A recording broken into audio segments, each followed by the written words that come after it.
पक्षाचे कार्यकर्ते आहेत, तुम्ही येऊन मोठं थांबले आहात, पोलीस आहेत, काय नेमकं प्रकार आहे?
समर्थक काही संघटनांकडून इम्तियाज जलील यांच्या निवासस्थानी शेणफेक आंदोलन करणार अशी माहिती मिळाल्यानंतर प्रमाणामध्ये पोलीस तुमच्या घरावर सध्या पोलिसांचा बंदोबस्त आहे. संजय शिरसाट जे मंत्री आहेत त्यांच्या विरोधात तुम्ही जे आरोप केले त्यानंतर आता त्यांचे कार्यकर्ते तुमच्या घरावरती नाही, माझ्या माहितीप्रमाणे ते कोणतेही कार्यकर्ते नाही आहे.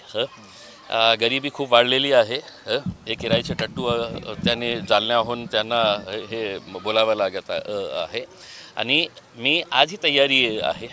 मी पत्रकार परिषद घेऊन सगळं डॉक्युमेंटसहित दिलेलं आहे आणि ते फक्त माझ्यावर बोट दाखवत नाही, आता मीडियावरही बोट दाखवा, कारण तुम्हीही ते उचललेलं आहे, तुम्हीही ते दाखवत आहे आणि चर्चा करण्यासाठी यायचं असेल तर स्वागत आहे. मी तुमच्यासोबत चर्चा करेल. तुम्हाला जे डॉक्युमेंट्स पाहिजे, तुमच्या मनामध्ये जे शंका आहे आणि तुम्हाला असं वाटत असेल की नाही हे बिनबुडावाचे आरोप करत आहे तर तुम्ही मला सांगावे की काय बिनबुडावाचे आहे आरोप, मी त्याचा खुलासा करेल. पण अशा प्रकारे की आम्ही शेण आणणार आणि किचड आणणार आणि फेकणार करके मग मी गप्प बसणार नाही आणि माझे लोकही गप्प बसणार नाही आहे. जसं तर तसं त्यांना जे उत्तर अपेक्षित आहे ते त्यांना मिळणार आहे.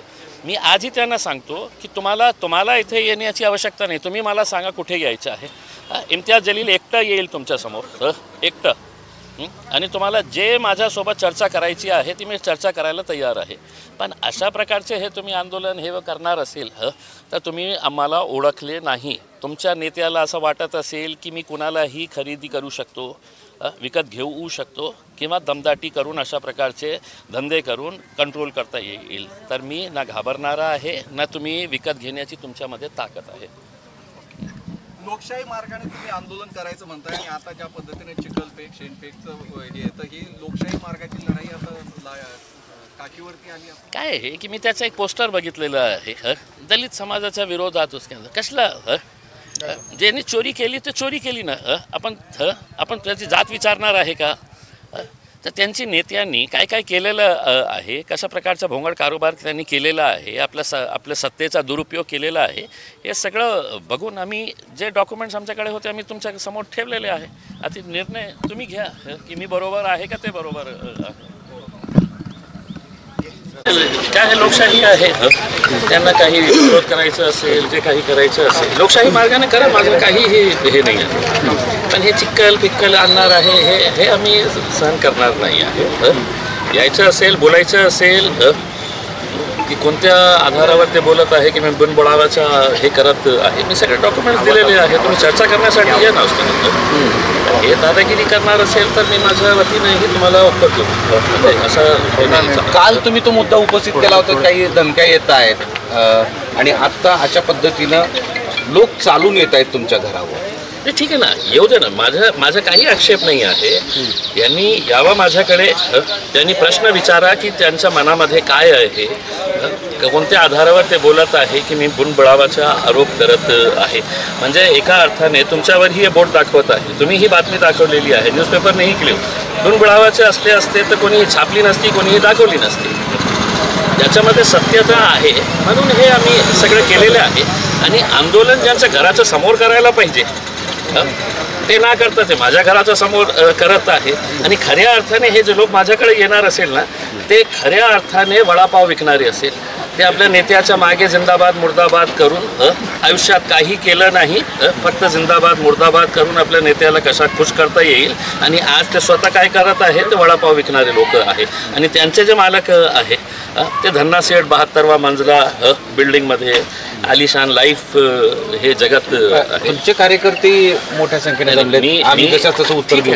ठीक आहे, ते जसं तसं ठीक आहे, त्यांची भावना असेल. पण मी त्यांनाही रिक्वेस्ट करतो की आपण कोणत्याही आंदोलन आपण केलेलं नाही आहे. आपण जेव्हा आंदोलन करू आम्ही मोठ्या ताकदीने करू ना. पण ठीक आहे, जसं त्यांचे चाहते आहे, आमचेही काहीतरी थोडे मोठे चाहते आहे आमचे, त्यांना कळालं असेल तर बहुतेक ते आले असेल. आता पोलीस अधिकारी पोलिसांचं काय म्हणणं आहे, तुम्हाला काय सांगायचं? नाही, त्यांचं फक्त एकच विनंती आहे की ठीक आहे, त्यांना आम्ही येऊ देणार. आणि तुम्ही बोललं, चर्चा केली तर ठीक आहे. असं मी पण त्यांना सांगितलं की मला काही हरकत नाही, त्यांना येऊ द्या, जितकं यायचे आहे चांगल्या भाषेत बोला, मी तुम्हाला उत्तर देईल. पण हे शेण आणि किचड आणलं तर त्याचं मी सहन करणार नाही. लोकशाहीच्या मुद्द्यावरून आता दंडुकेशाहीवर हा येतोय, आता प्रवास सुरू होतो असं वाटतं. नाही, तुम्ही बघा, काल जेव्हा मी MIDC ऑफिसमध्ये गेलो होतो फक्त चर्चा करण्यासाठी, त्यांना रितसर फोन करून की मी येत आहे, माझ्याकडे काही डॉक्युमेंट्स आहे, त्याच्या बाबतीत चर्चा करायची आहे. माझी जी शंका आहे त्याचा खुलासा घ्यायचा आहे. मी गेल्यानंतर ते MIDCच्या गेटच्या समोर इतके पोलीस बंदोबस्त, का मी जाऊ शकत नाही का, मी चर्चा करू शकत नाही का? आणि कुणाला असं वाटत असेल की इम्तियाज खोटं बोलत आहे तर त्यांनी पुरावासहित आणा डॉक्युमेंट्स.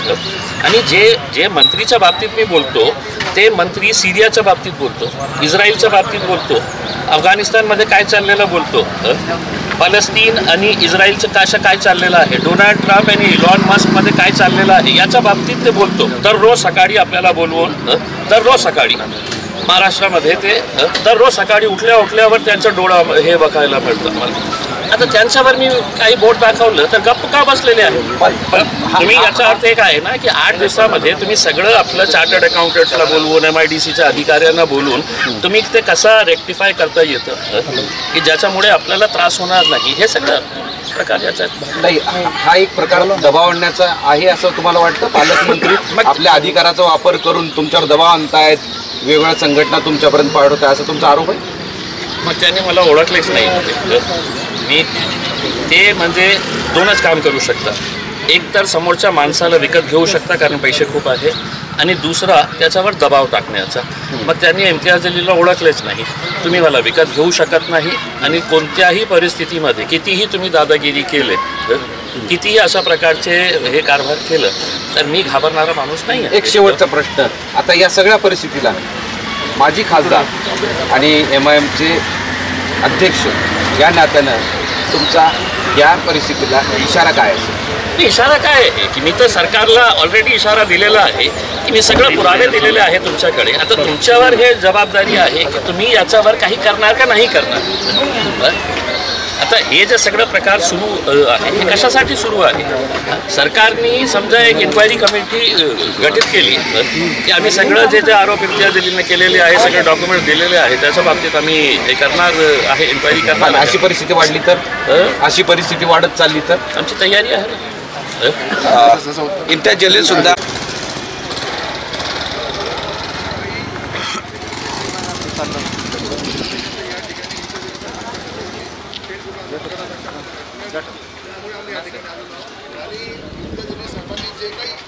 आंदोलन या ठिकाणी स्पष्टीकरण आणि मीडियासमोर मांडलेले आहे.